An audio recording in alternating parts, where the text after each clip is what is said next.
진실을 찾아 다양한 시각에서 세상을 바라보고자 하는 여국성TV를 찾아주신 시청자 여러분, 안녕하십니까?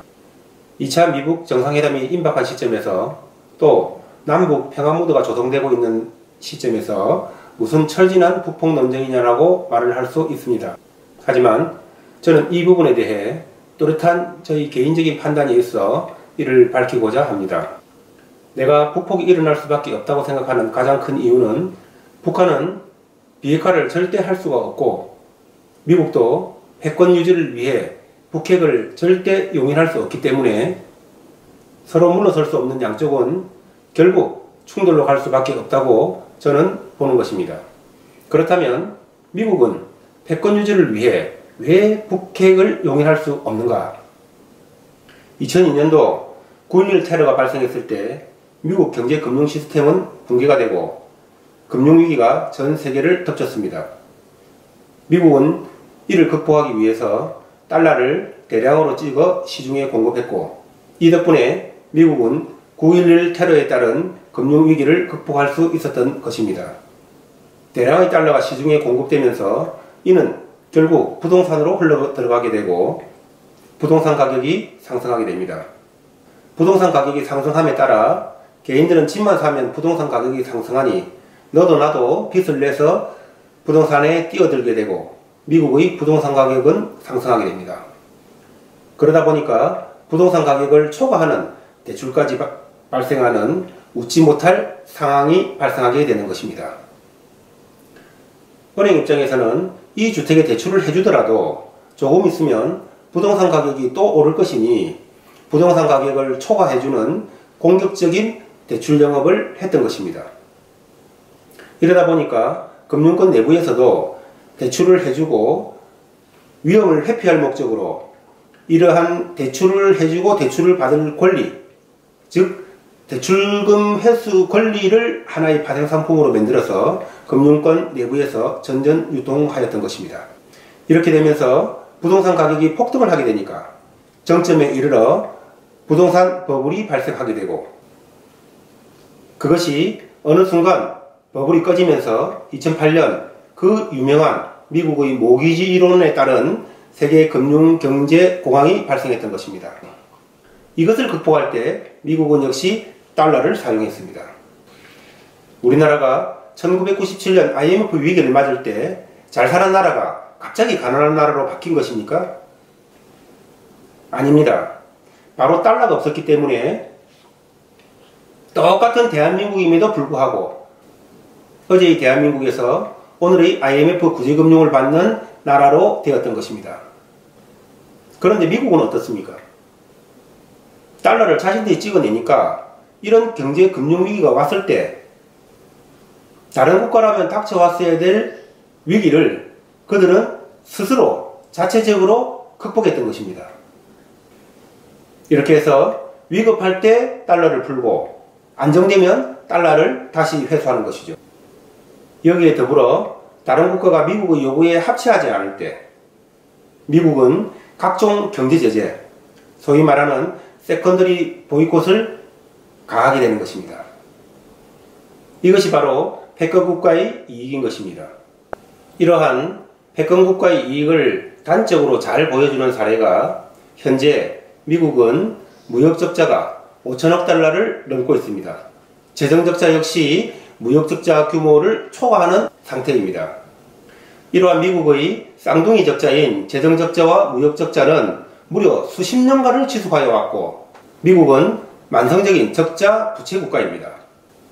그러한 만성적인 적자 부채 국가가 오늘날 국민소득 6만 불을 넘는 세계 초인류 국가로 부흥 발전할 수 있는 요인은 무엇인가? 저는 그것이 바로 미국의 패권 유지에 있다고 봅니다. 즉, 다시 말씀드리면 이 패권의 유지는 국가를 유지하고 부흥 발전시키는 가장 강력한 틀이 되고 있다고 저는 보는 것입니다. 그런데 그 패권 국가로서의 지위를 유지하는데 위협이 되는 것이 바로 북한이라는 것입니다.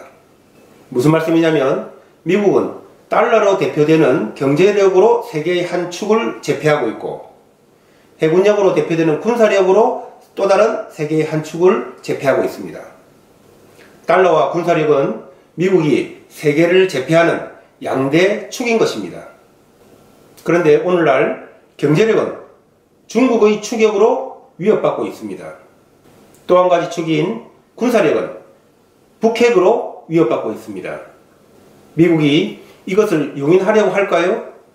저는 절대 아니라고 봅니다. 미국의 패권 유지를 위해서 북한의 핵은 반드시 제거되어야만 합니다. 만약 북한의 핵이 방치가 되면 그 핵은 IS, 헤즈볼라, 하마스 등 중동의 테러 세력들에게 북한의 핵물질이 넘어가는 것은 너무너무 자명한 사실이고, 또한 북한의 핵개발의 위협을 느낀 일본, 대한민국, 대만 등은 물론이고 공산국가들마저도 너도 나도 핵개발에 나설 것입니다. 그럼 경제력은 중국에 위협받고 군사력은 세계가 핵보유국이 되어 미국은 도대체 뭘로 세계의 패권을 유지할까요? 그래서 지금 중국의 경제전쟁을 하고 있는 것이고 북핵을 제거하려고 하는 것입니다. 북핵 문제는 미국의 미래가 걸린 문제입니다. 결코 적당히 타협하고 싶어도 적당히 딜을 하고 끝낼 수 없는 문제이기에 일각에서 트럼프가 적당히 타협하고 북핵 문제를 정치적으로 이용하려고 한다는 대다수 평론가들의 발언은 정말 문제의 본질을 꿰뚫어 보지 못하는 한심한 발언인 것입니다. CVID란 단어가 왜 나왔겠습니까? 문제의 본질을 바로 봐야 하는 것이죠. 따라서 북핵은 완전히 제거되지 않으면 안 되는데 북한은 절대 포기할 수 없고 어떻게 될까요?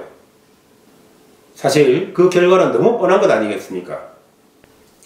세계사를 잠시 보면 고대 이집트에서 시작해서 그리스, 로마를 거쳐 알렉산더의 마케도니아, 페르시아, 오스만, 칭기스칸의 몽골, 포르투갈, 스페인, 프랑스, 영국, 소련과 미국의 양두체제를 거쳐서 오늘날의 단독 미국 체제에 이르기까지 대략 이런 순으로 세계의 패권 내지는 강국의 명암이 바뀌어 왔습니다.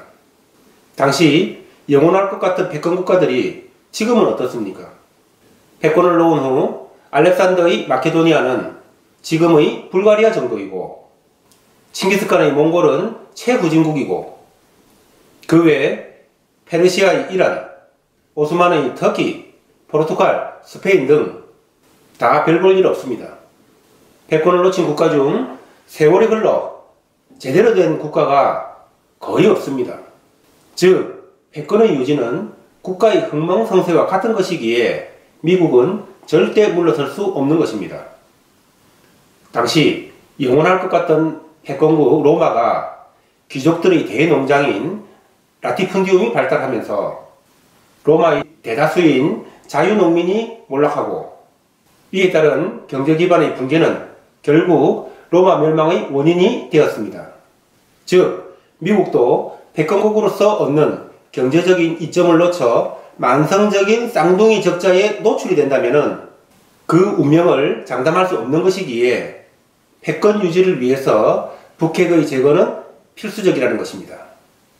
또 다른 측면에서 북은 핵을 포기하는 순간 현재도 남한의 40분의 1에 불과한 경제규모의 북한은 갈수록 차이가 더 벌어져 북한은 붕괴할 수밖에 없기 때문에 북한은 절대 비핵화할 수 없다는 사실을 우리 모두는 잘 알 것입니다. 패권 유지를 위해 절대 북한 핵을 용인할 수 없는 미국, 적과 통일의 목적도 있지만 생존을 위해서 북한은 핵이 절대로 필요하기 때문에 북한의 핵을 제거한다는 것은 북한의 입장에서는 이리 주거나 저리 주거나 마찬가지이기 때문에 전쟁을 해서라도 북한은 핵을 지켜야 할 것입니다. 따라서 전쟁이 아니면 북핵 제거에 다른 수단은 없다는 것이 저희 결론입니다. 실제로 평창올림픽을 전후한 시점 미국의 군사적 공격 가능성이 최정점에 달했을 때 정의용이가 백악관을 방문해서 김정은이가 1년 안에 비핵화를 하려고 한다고 한반도의 비핵화라는 거짓 용어를 써서 트럼프에게 거짓말을 했고, 트럼프는 이를 받을 수밖에 없었습니다. 왜냐하면 전쟁은 명분입니다. 미국이 정의용의 말을 무시하고 공격했다면 북한과 한국이 합작을 해서 북한이 1년 안에 비핵화를 하겠다고 했는데, 미국이 공격해서 북한은 물론이고 한국도 큰 피해가 났다고 국제사회에 알리지 않는다는 그런 보장이 어디에 있겠습니까? 그렇게 되면 중국과 러시아가 벌떼처럼 달려들 그런 명분을 주게 될 것입니다. 그래서 북한 비핵화가 아니고 한반도 비핵화라는 사기 비핵화를 알지만 어쩔 수 없이 트럼프가 정의용의 일행이 백악관에서 그 사실을 발표하게 했던 것이라고 저는 생각합니다. 사실 백악관에서 미국 관리가 아무도 참석 안 하고 한국인들만 발표한다는 것은 아주 이례적인 일인 것이죠. 미국으로서는 사기를 다 알고 있었기에 그 사기 발표를 너희들끼리 해라. 그리고 그 책임은 1년 뒤에 너희들이 져라. 뭐 대충 이런 뜻이라고 저는 봅니다. 한마디로 미국은 사기 행각을 1년 동안 지켜보았다라고 저는 생각합니다. 그래서 사기를 쳐도 잘했다 라고 해줬던 것이라고 저는 봅니다. 범죄 행위를 할 때 너희들 뭐해? 하면 그 짓을 안 하겠죠. 한마디로 범죄의 완성을 위해 잘한다 해주며 분위기를 맞춰줬다. 저는 그렇게 생각합니다.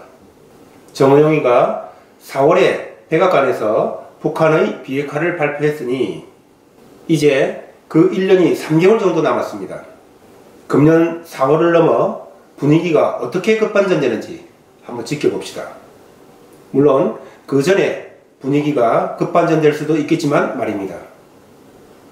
감사합니다.